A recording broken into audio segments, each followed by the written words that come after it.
Good morning. तर आज आपण 4 करन्सी पेअर ॲनलाईज करणार आहे. थोडं आपण त्याला डीपमध्ये समजून घेऊया, की करन्सी पेअर कसं वर्क करतात. मार्केट 3 मंथच्या टाईम फ्रेममध्ये इथून जर आपण बघितलं तर पहिला फॉल आला, नंतर एक रिट्रेसमेंट आणि मार्केट ह्या पॉईंटला ट्रेंड लाईनप्रमाणे म्हणजे ट्रेंड लाईनला रिस्पेक्ट करत मार्केट चाललेलं इथून आणि नंतर ह्याचा ब्रेकआउट आलाय आणि मार्केटनं फॉल दिला. त्याच्यानंतर मार्केट लोवर लो बनवतच खाली निघाले मार्केट. आता जर आपण बघितलं ह्या पॉईंटला तर मार्केट लो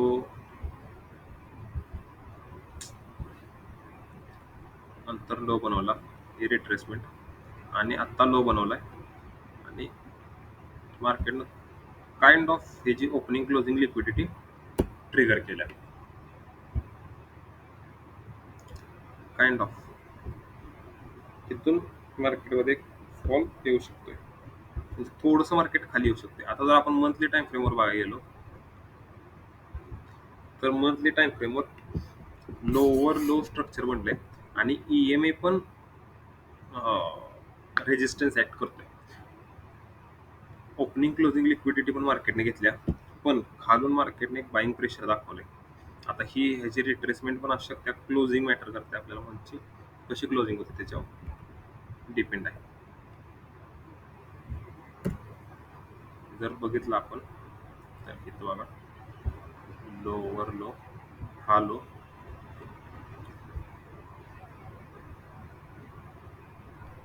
हा लो आणि ह्याच्यानंतर लो न बनवता मार्केट हाय बनवायला लागले. पण जोपर्यंत हा हाय ब्रेक होत नाही तोपर्यंत मार्केटमध्ये स्ट्रक्चर चेंज होणार नाही. म्हणजे एक आपण by side weekly monthly time फ्रेमवर प्लॅन करू शकत नाही. इथं जर आपण बघायला गेलो तर आपण जर खालून जर फीब लावली तर मार्केट 38% रिट्रेसमेंट केली आणि तिथून एक मुवमेंट द्यायला चालू केले.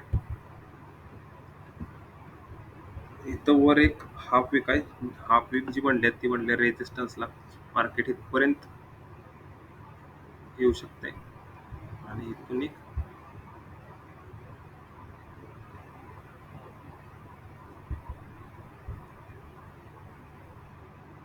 वीकली टाइम फ्रेम मध्ये मार्केट थोडं वर येऊन परत एक फर्दर फॉल देऊ शकते.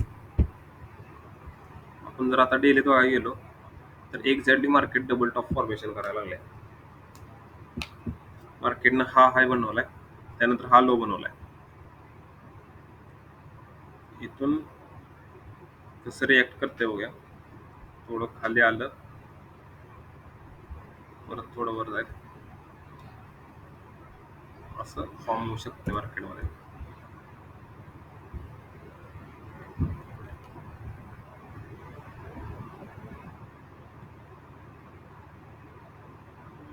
फोर आवर मध्ये बघितलं तर स्ट्रक्चर बेरिशच आहे. फक्त हाफ वीक ट्रिगर करायला आपण वेट करते, किंवा इथं खाली आलं तर इथपर्यंत टार्गेट राहील पहिलं.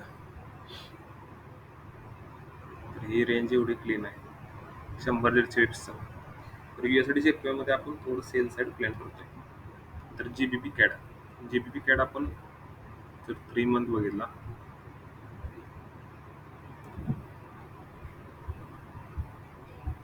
तर मार्केटनं ह्या पॉईंट म्हणजे सपोर्ट पासून मार्केटनं एक अपमूव्ह दिलेले आहे आणि ह्या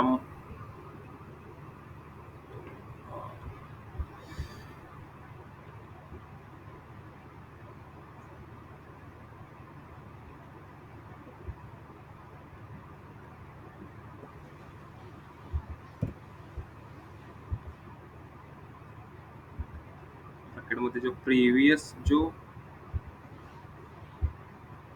रेजिस्टन्स होता मार्केटने एक्झॅक्टली त्याच्याच थोडंसं खाली क्लोजिंग दिल्या.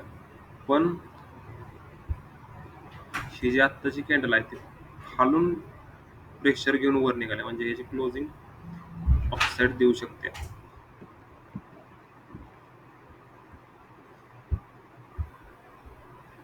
जर इथं ट्रेंड बघितलं तर ट्रेंड पण बुलिशच आहे आणि इथपर्यंत रेंज क्लीन आहे ह्याची. जर आता आपण वीकली टाइम फ्रेमवर बघितलं,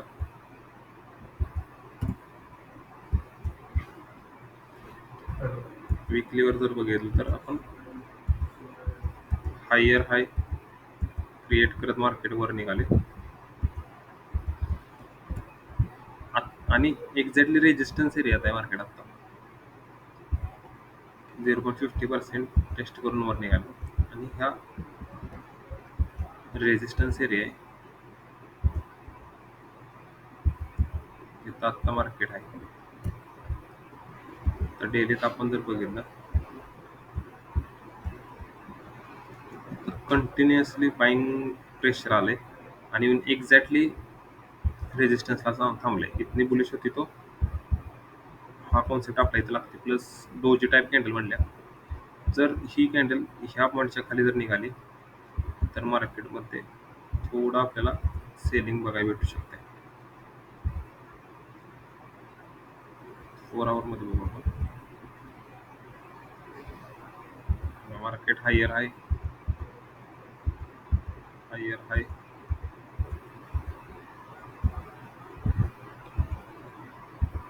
हायर हाय बनवत वर निघाले पण रेजिस्टन्स कशी रिॲक्ट करायला लागले.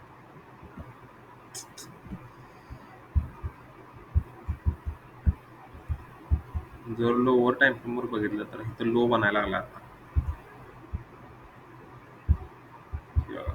शेव शेव हाय आहे, शेव लो बनलाय, हा लो बनायला लागला. वेट करूया.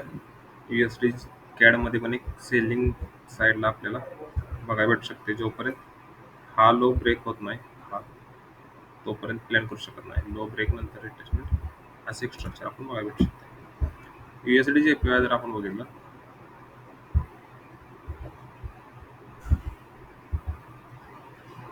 तर USD JPY 3 मंथ मध्ये स्ट्रक्चर फुल्ली बुलिश आपल्याला बघायला भेटू शकते. मार्केटनं एक्झॅक्टली ह्याच पॉईंटची opening closing liquidity kind of trigger करून मार्केट वर निघाले. हा सपोर्ट एरिया पण आहे मार्केटसाठी. मार्केट आता ज्या पॉईंटला आहे पहिला रेजिस्टन्स होता त्याच पॉईंटला आता मार्केट सपोर्ट ऍक्ट करायला लागलाय. तर मंथली मध्ये बघायला गेलो आपण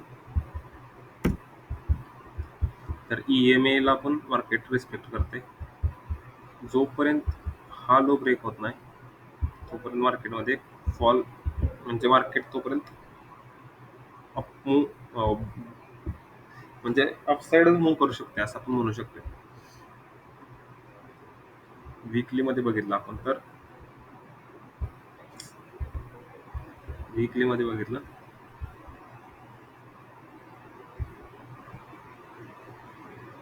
तर एक्झॅक्टली 38% रिट्रेसमेंट करून मार्केट खाली यायला लागले. मार्केट सपोर्टला आहे आणि अनवॉन्टेड पासून मार्केटने एक मुवमेंट घेतला.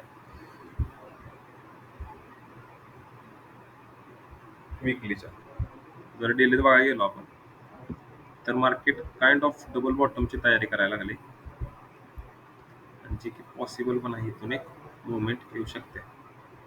इथपर्यंत एक क्लीन रेंज आहे, त्यानंतर थोडंसं अशी एक मुवमेंट येऊ शकते. JPP USD मध्ये आपण बाय साईड ट्रेड प्लॅन करतो. तर 4 आवर मध्ये बघितलं 4 आवर नाही 1 आवर 1 डे मध्ये चांगलं दिसतंय मार्केट.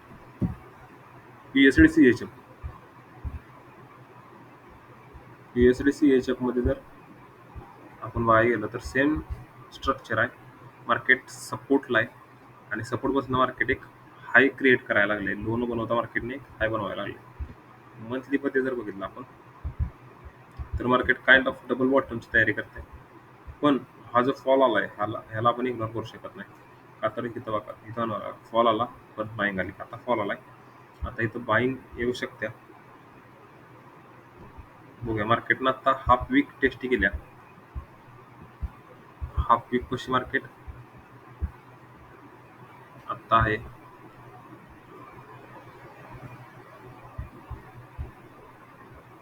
जर डेलीत बघितलं तर डेलीत एक्झॅक्टली मार्केटनं हा पीक कशी एक काइंड ऑफ डोजी तयार केली आहे. इथं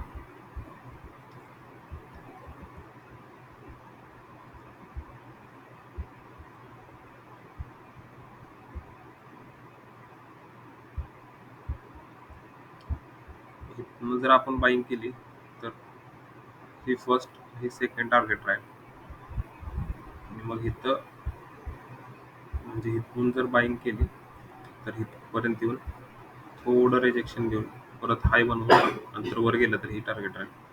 त्यानंतर बघू मग पुढचं काय टार्गेट असेल. मार्केट कन्सल्टेशन करते ह्याचा अर्थ इथून एक रिव्हर्सल बनू शकते. USDC एचएफ मध्ये एक आपण बाईंग प्लॅन करू शकतोय. खाली सपोर्टला पण मार्केट आहे. Market kind of double bottom structure पण बनवायला लागलंय. सेफ साईड जर स्टॉप लॉस ठेवायचं असलं तर ह्याच्या खाली म्हणजे 80-90 पिप्सचा स्टॉप लॉस राहील. टार्गेट फर्स्ट तर ही राहील जी की 216 पॉईंटचं टार्गेट आहे.